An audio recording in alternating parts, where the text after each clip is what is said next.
Olá, pessoal, tudo bem? Hoje a gente vai mergulhar num texto simplesmente brilhante que desvenda um dos paradoxos mais fascinantes do mercado financeiro. Vamos nessa? Imagina a cena. O ano é 2061, o cometa Halley está passando de novo para dar um oi, a humanidade já colonizou Marte, a pizza agora vem em cápsulas e, claro, os carros flutuam. Mas aquela empresa de saneamento, ela segue ali, firme, discreta, pagando dividendos. E barata. E o preço da ação? R$ 7. Pois é, enquanto a especulação toda gira que nem um carrossel de governado e a última criptomoeda meme dá um salto de 200% numa madrugada, essa nossa pacata empresa de saneamento continua estática e, olha, absolutamente saudável. Sabe, é como aquela tia que nunca saiu do bairro, mas que de repente, aos 75 anos, a gente descobre que ela tem 5 imóveis alugados e uma conta bancária mais robusta que a independência dela. Pois bem, aqui no nosso universo da renda variável raiz, a gente chama isso de solidez ignorada. E o fenômeno é fascinante, né? Empresas essenciais com resultados super consistentes, distribuindo dividendos religiosamente e que mesmo assim nunca entram na moda. Elas não têm a glória de um IPO bombástico, nem os holofotes de uma tech que promete reinventar a roda. Não, elas só possuem aquele pequeno detalhe. Dão lucro e pagam bem. Sempre. Mas a gente sabe como é. O investidor médio não quer segurança. Ele quer emoção. Quer entrar na festa quando o DJ toca a música do momento, quer ver um gráfico com linhas que sobem como uma montanha-russa, quer printar a tela para postar no grupo do WhatsApp e, óbvio, receber aqueles comentários monstro, mito. Já o investidor raiz, esse tá em outra vibe. Ele investe com a paciência de quem planta um sobreiro e não hortelã. E é aqui que a gente chega no grande paradoxo. A empresa barata é sólida e é ignorada. Pensa bem, a ação tá ali, quietinha, abaixo do preço-teto, pagando dividendos justos, com múltiplos de dar inveja, mas ela não sobe. E o que fazer? Bom, o óbvio, e justamente por isso, que pouquíssima gente faz, seguir comprando. Agora, interessante aqui são os números, porque eles contam a história toda. A empresa está com P sobre L de 4,9 vezes, ou seja, quem compra hoje está pagando por menos de 5 anos de lucro. Em termos de risco, isso é tão agressivo quanto apostar que o sol vai nascer amanhã. O valor patrimonial está sendo negociado a menos de 0,8 vezes. Transmissão simultânea. Se a empresa fechasse as portas hoje, ainda assim sobraria valor para quem está nela.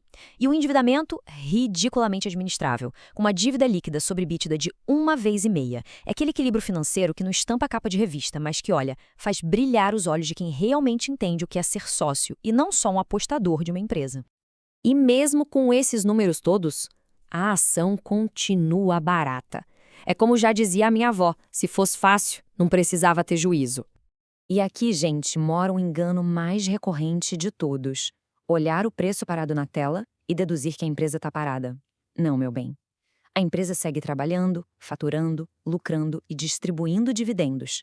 Quem está parado, ou melhor, paralisado, é o investidor, que virou refém desse fetiche pelas cotações que sobem instantaneamente.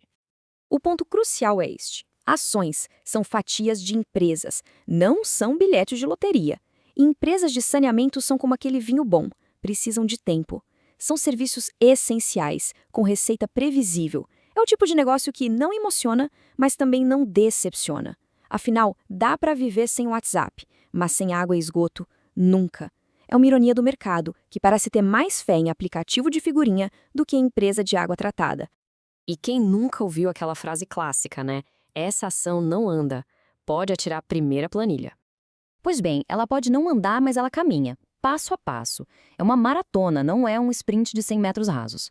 Enquanto alguns ficam observando as cotações como se estivessem assistindo ao VAR num jogo de futebol, o investidor previdenciário, aquele que entende que o dinheiro se multiplica no tempo, simplesmente compra, aos pouquinhos, com regularidade. E honestamente, desde quando preço baixo é um problema? Preço de mercado abaixo do preço-teto é o nirvana dos investimentos. O que mais se poderia querer? Um bilhete dourado para a fábrica de chocolates? Aliás, vamos falar sobre ele, o preço-teto. Um conceito super negligenciado por quem opera na base do achismo, mas que é a verdadeira muralha de proteção do investidor previdenciário. Com base no dividend yield que se deseja, a gente calcula o quanto, no máximo, se pode pagar por uma empresa sem comprometer a estratégia inteira.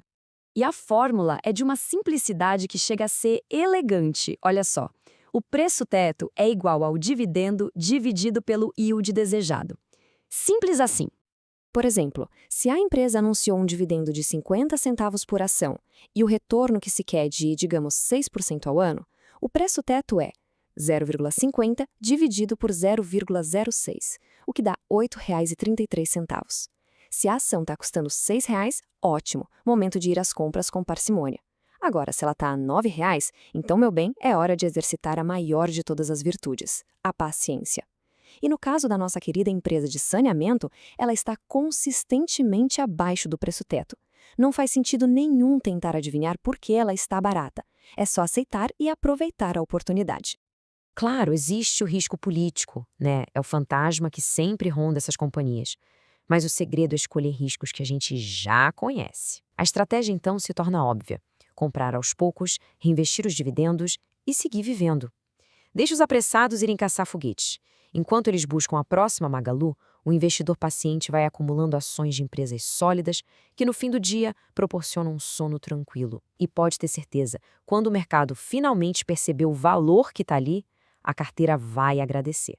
Então, para quem se angustia com uma ação de saneamento que não sai do lugar, respira fundo.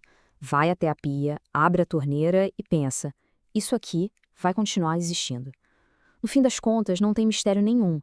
O mercado simplesmente castiga os impacientes e recompensa os disciplinados. A escolha de que lado se quer estar no fim das contas é uma questão de sabedoria. Ficam aqui os meus votos de bons investimentos, ou pelo menos de boas decisões.